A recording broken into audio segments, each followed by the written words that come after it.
also want to address what President Trump had to say about the city of Philadelphia, the Philadelphia DA's office, and me in Hershey last night. Let's begin by talking a little bit about this president's legacy, because what he's talking about is his vision of criminal justice and our vision of criminal justice. As of today, it is virtually a certainty that Trump will be impeached for the abuse of power, for using his office to solicit the interference of a foreign government for his personal benefit, and for obstruction of Congress, for defying the U.S. Congress.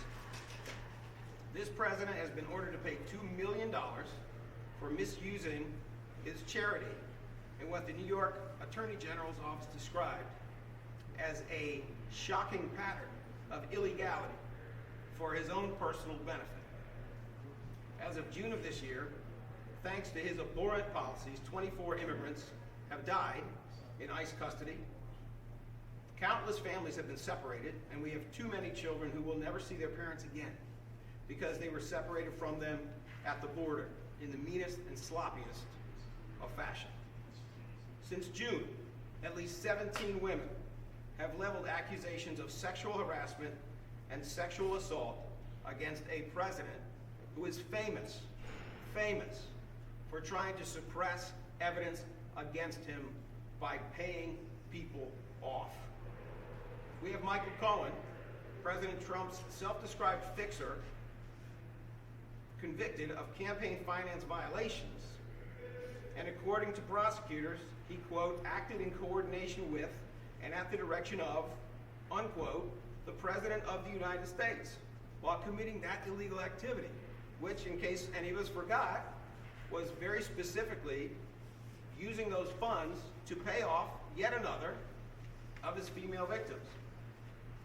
And when it comes to exercising the pardon power, he has pardoned, among many others, Joe Arpaio, convicted of criminal contempt of court, Louis Scooter Libby, convicted of perjury and obstruction of justice, Dinesh D'Souza, convicted of campaign finance violations, Conrad Black, convicted of fraud and obstruction of justice, just to name a few examples.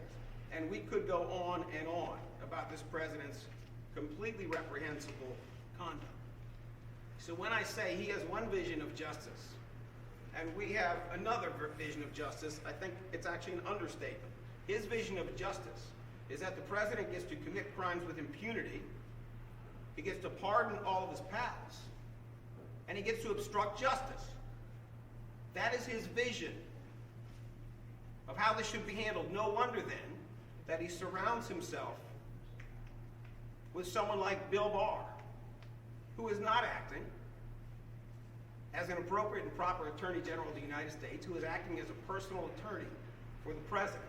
No wonder that he has personal attorneys running around in countries that are trying to undermine our democracy and destroy our elections.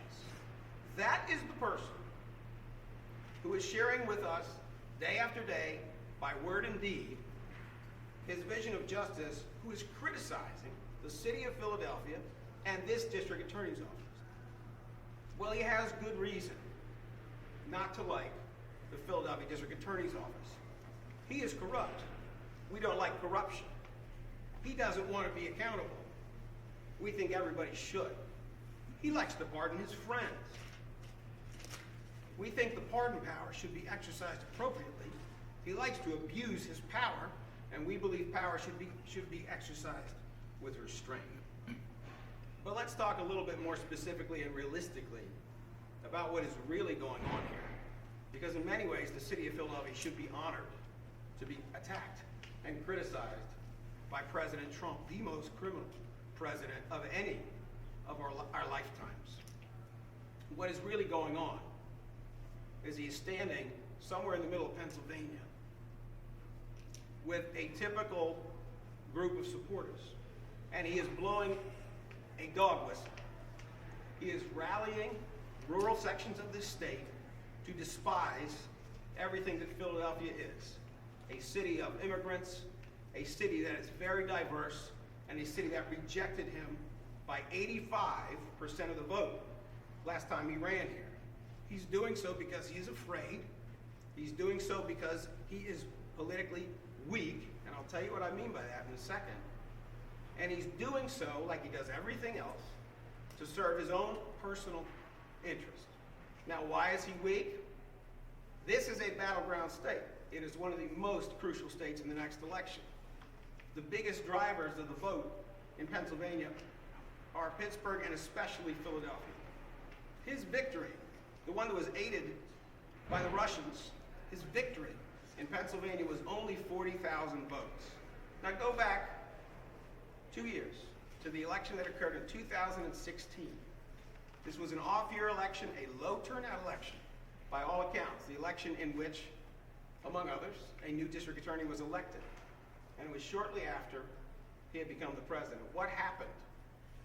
Well, what happened is 50,000 unexpected votes turned out in Philadelphia alone. Let me say it again. He only won the whole state by 40,000. But when we ran, and by we, I mean many Democratic candidates in Philly ran, 50,000 unexpected votes turned out in a low turnout election. We went from 3 cycles of 12% voter turnout to a cycle of 19% voter turnout. And that is before he gave Philadelphia so many more reasons to vote against him. And he gave Philadelphians so many more reasons to go on their social media accounts today and encourage their friends to vote and contact every new 18-year-old they know and get them to register to vote.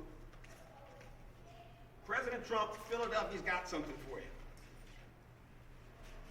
We are going to make sure that you lose Pennsylvania, and we are going to make sure you do not return for a second term. You are not going to undermine and destroy our democracy, and you are not going to stop the good and progressive district attorneys around this country from bringing meaningful criminal justice reform that is right and is just and is appropriate. So I will say it one more time, and this will be the 3rd time I do it. President Trump, please come to Philadelphia. Let us have a robust discussion about criminal justice reform. I asked you once, I haven't heard back. I asked you again, I haven't heard back. I'm asking you again. In fact, you're going to be in town pretty soon for the Army-Navy game. You and me, let's go. Let's have a robust discussion of your vision of criminal justice and our vision of criminal justice. Philadelphians want to know. They want to hear all about it. They don't want to hear it from a position where you're hiding upstate. They don't want to hear it from your position of weakness. They don't want to hear what we usually see with bullies, which is cowardice. They want to see your face, and they want to hear your answers, very specifically to the ideas that we are exchanging.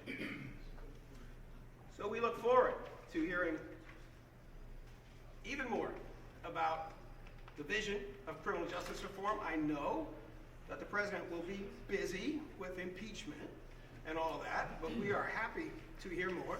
We are happy to ask questions, and who knows, maybe he'll start answering questions not only to Congress, but to us. And that is what I have for you. Quick question, should there be protests this weekend? Do you plan on attending anything like that?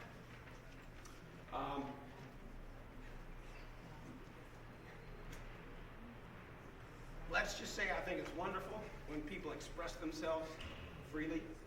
And I would neither encourage nor discourage protests, but I would be shocked if Philadelphians, having heard that loud dog whistle in his usual resort to anti-immigrant rhetoric, to racism, to the various pages of the dictator's playbook, I would be shocked if they don't come out to explain how they feel about what he is saying. To be clear,